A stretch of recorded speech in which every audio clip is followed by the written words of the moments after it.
Selamat pagi Bapak dosen mata kuliah Hukum Pidana, Bapak Dr. Henry SHMH. Selamat pagi juga buat rekan-rekan mahasiswa Ilmu Hukum Paralel Umrah Tanjung Pinang. Salam sehat dan semoga tetap semangat. Pada kesempatan kali ini, sebagai implementasi dari tugas yang diberikan oleh dosen pengampu mata kuliah, saya mencoba untuk menyampaikan beberapa paparan materi dengan judul hapusnya hak penuntutan dan pemidanaan. Nah, pada kali ini ketika kita bicara hapusnya sebuah hak penuntutan dan lepasnya pidana, maka tentu kita akan menggali apa aspek formil yang melandasi itu. Apakah ketentuan undang-undang atau aturan-aturan yang mengikat di dalamnya. Alasan yang menghapus kewenangan penuntutan dalam kasus pidana ini juga diatur pada KUHP dan juga diatur di dalam undang-undang di luar KUHP. Kita coba melihat pada posisi di mana ketentuannya yang diatur dalam KUHP. Yang pertama, tidak ada pengaduan pada delik aduan. Yang kedua, nebis in idem yang ada dalam pasal 76 KUHP. Yang ketiga, terdakwa meninggal. Ini diatur pada pasal 77 KUHP. Kemudian daluarsa ada dalam pasal 78 KUHP dan afkop, afdoening buiten proses, ini diatur secara khusus pada pasal 28 KUHP. Rekan-rekan sekalian, Bapak dosen yang saya hormati, tidak ada pengaduan pada delik aduan. Coba saya sedikit memberikan ilustrasi apakah sebuah kasus yang sifatnya delik aduan itu dapat berproses dalam ranah hukum atau seperti apa konstruksinya. Kita tahu bahwa aparatur kepolisian punya kewenangan yang diatur dalam ketentuan undang-undang. Kewenangan itu ada di sana pada saat delik aduan itu disampaikan kepada penyidik kepolisian. Maka banyak persoalan yang diadukan lewat mekanisme ini. Namun dalam proses ini, delik aduan itu dapat diformulasi atau dirumuskan menjadi sebuah konstruksi kasus hukum di dalam persoalan pidana. Mari coba kita lihat. Pada saat masyarakat mengadu, polisi yang menerima laporan itu. Kemudian tidak serta-merta aparatur penyidik di kepolisian menetapkan spesifikasi kasus itu dalam dugaan tindak pidana atau bukan dugaan tindak pidana. Ya. Tahap awal penyidik biasanya melakukan penyelidikan. Artinya banyak hal yang akan digali oleh penyidik secara komprehensif, alat bukti, apakah itu keterangan saksi dan fakta-fakta lain yang memperkuat argumentasi penyidik untuk dapat merumuskan kasus yang diadukan itu layak masuk di ranah peradilan atau dituntut secara hukum. Ya. Pada tahap penyelidikan biasanya belum cukup bukti untuk merumuskan atau memformulasi kasus yang diadukan itu dapat diproses secara pidana atau tidak.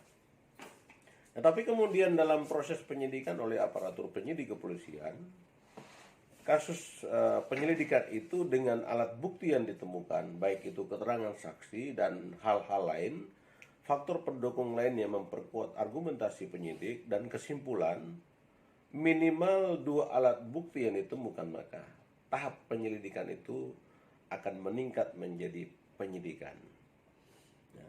Nah, pada posisi ini, polisi sudah tentu mengantongi alat bukti yang cukup. Ya. Artinya dalam proses bergulirnya peradilan, ini yang nanti akan digunakan oleh jaksa untuk menjalankan kewenangannya untuk menuntut. Nah, kemudian kita kembali kepada aturan dalam KUHP yang tadi menyebutkan alasan-alasan yang menghapus kewenangan menuntut pidana yang diatur dalam KUHP. Pada poin pertama tadi saya sampaikan tidak ada pengaduan pada delik aduan. Ini artinya delik aduan itu bersifat wajib. Ada orang yang mengadu dengan identitas, dengan status yang jelas, ya. Dengan apa yang dilaporkan itu seperti apa kasus hukumnya juga harus jelas. Nah, ketika tidak ada pengadu atau orang yang mengadukan, maka posisi kasus hukumnya ini juga bisa dihapus atau lepas dari hak penuntutan dan pemidanaan. Kemudian yang kedua adalah nebis in idem yang diatur pada pasal 76 KUHP. Nebis in idem ini dalam konteks teoretikal itu diatur dan narasi bahasa hukumnya kira-kira bahwa ada satu orang yang melakukan perbuatan pidana. Kemudian perbuatan itu telah dijalankan dalam proses di ranah peradilan, ada penyidikan, ada penyelidikan, ada penuntutan, sampai kepada putusan hakim yang bersifat inkrah, ya, berkekuatan tetap, dan orang tersebut juga telah menjalankan putusan itu. Maka dia tidak dapat dituntut untuk dua kali dalam kasus yang sama. Nah, pertanyaannya ketika konstruksi kasusnya berbeda, apakah boleh? Nah, ini nanti akan ada bahasan pada materi-materi lanjutan. Tapi yang jelas dalam posisi nebis in idem ini secara spesifik disebut seseorang tidak dapat tidak dihukum atau tidak dapat dituntut untuk kedua kali dalam kasus yang sama. Kemudian pertanyaannya, saat ini memang banyak sekali persoalan-persoalan pidana yang diadukan oleh masyarakat berkaitan dengan, saya beri salah satu contoh tentang kasus-kasus keuangan, ya. Ya, ada namanya arisan berantai, ya. Ada hal-hal lain yang juga berkaitan dengan tindak pidana yang akhirnya korbannya banyak, tidak hanya satu orang. Ya. Tetapi pelaku tunggal lalu ketika dia melakukan perbuatan pidana itu, korbannya bisa lebih dari 2 bahkan lebih dari 10 orang. Nah, pertanyaannya, apakah setiap orang yang mengalami kerugian akibat perbuatan pidana tadi berhak menuntut? Saya berasumsi bahwa menuntut boleh-boleh saja lebih dari satu karena korbannya banyak. Nah, tapi lagi-lagi ketika kita bicara nebis in idem, karena kasusnya sama, satu, walaupun korbannya banyak, dia tidak dapat dituntut secara kumulatif. Tidak dapat dituntut oleh beberapa orang sekaligus dengan konstruksi pengenaan pada penuntutan yang berbeda-beda. Dia tetap satu, maka nanti akan dilihat kira-kira pasal mana yang lebih berat dikenakan oleh hakim pada saat penuntutan dilakukan dalam ranah peradilan hukum.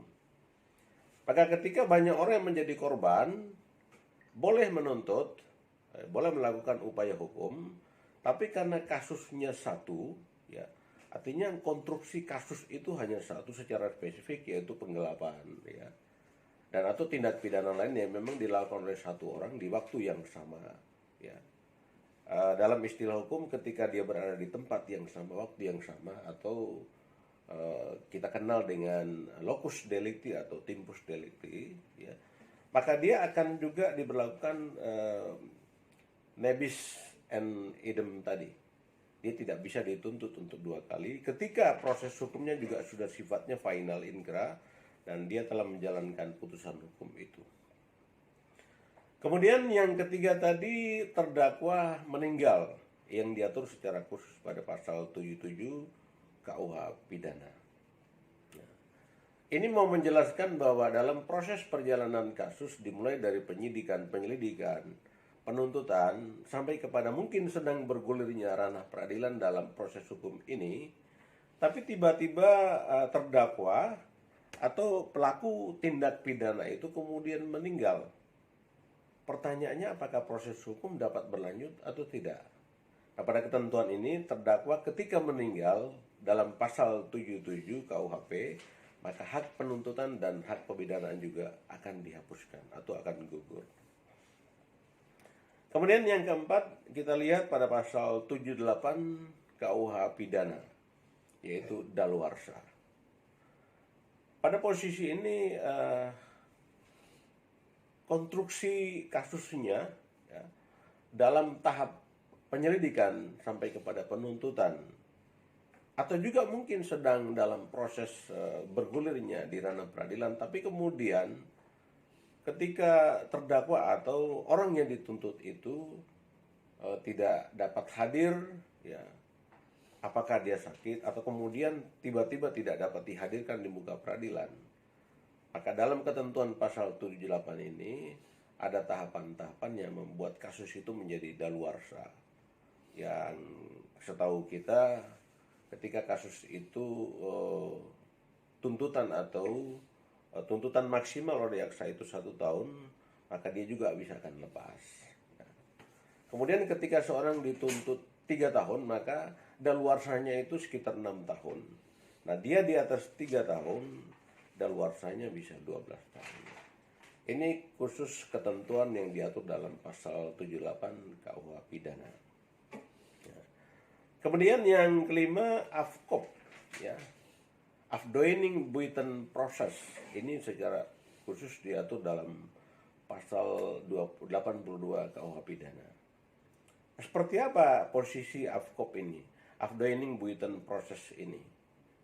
Ini adalah sebuah kasus hukum yang mungkin telah mengalami proses penyelesaian di luar aturan-aturan atau nomenklatur yang diatur secara normatif, secara formil hukum.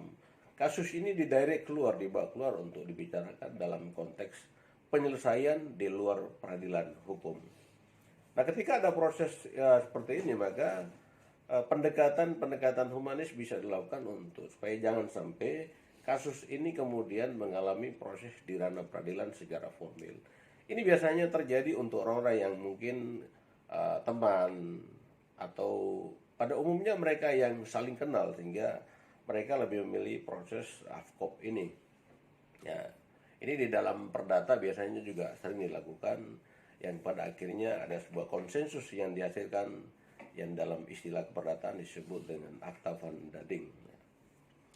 Rekan-rekan sekalian, Bapak dosen yang saya hormati, tadi yang saya sampaikan adalah ketentuan-ketentuan normatif yang diatur dalam KUH pidana.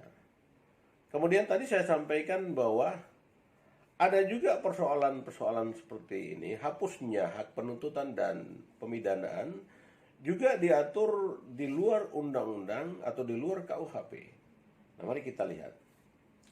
Yang pertama adalah amnesti. Kedua, abolisi. Ketiga, diserahkan ke negara lain untuk dituntut berdasarkan perjanjian ekstradisi. Ini khusus diatur dalam undang-undang ekstradisi. Kemudian yang keempat, dikesampingkan perkaranya demi kepentingan umum oleh jaksa agung. Asas oportunitas ini diatur dalam undang-undang kejaksaan. Yang kelima, ADR, Alternative Dispute Resolution. Ini khusus berkaitan dengan tindak pidana di lingkungan hidup, ya. Dan yang keenam, diversi. Diversi ini khusus untuk perkara anak atau undang-undang sistem peradilan pidana anak. Nah, amnesti, pertanyaannya apa? Apa bedanya amnesti dengan abolisi? Ya? Persamaannya, amnesti dan abolisi ini sama-sama diberikan atau ada dalam kewenangan atau otoritas seorang kepala negara, yaitu presiden. Hanya presiden yang bisa memberikan amnesti atau abolisi kepada pelaku tindak pidana. Amnesti, abolisi itu adalah penghapusan atau pengampunan atas putusan-putusan hukum bagi pelaku tindak pidana, dan ini biasanya juga diberikan oleh presiden. Kemudian diserahkan ke negara lain untuk dituntut berdasarkan perjanjian ekstradisi. Nah, apakah di Indonesia pernah? Saya pikir pernah ketika kasus Zulkarnain, yang kemudian dalam ketentuan bilateral hubungan Indonesia dengan negara tujuan di mana Zulkarnain ini bersembunyi, ya, kemudian dijemput dan diproses secara hukum. ada perjanjian ekstradisi yang dilakukan antara negara dengan negara. Nah, kemudian dikesampingkan perkaranya demi kepentingan umum oleh Jaksa Agung asas oportunitas. Ini dalam ketentuan Undang-Undang Kejaksaan.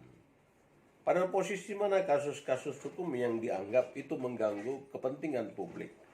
Ini dilakukan biasanya untuk para public figure, apakah itu tokoh-tokoh agama, tokoh adat, ya, yang kepentingan negaranya jauh lebih tinggi daripada menuntut atau menghukum orang tersebut.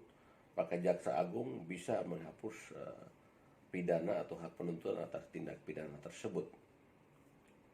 Kemudian ADR, Alternative Dispute Resolution, ini berkaitan dengan Undang-Undang Lingkungan Hidup.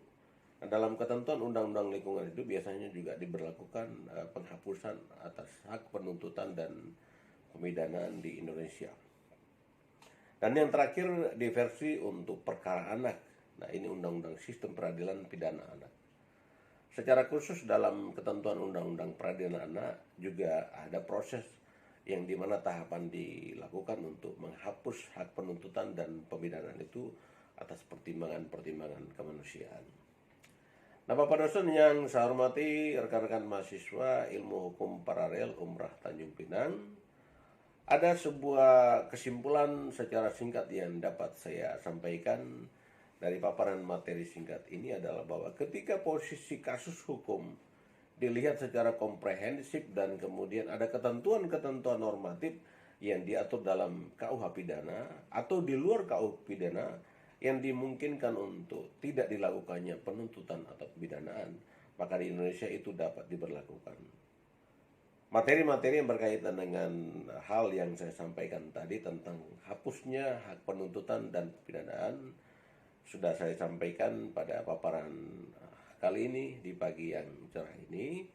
Semoga apa yang saya sampaikan ini dapat memperkaya ilmu dan pengetahuan kita tentang hukum secara khusus pada tema yang saya paparkan kali ini. Demikian yang dapat saya sampaikan. Terima kasih, selamat pagi dan salam sehat buat kita semua.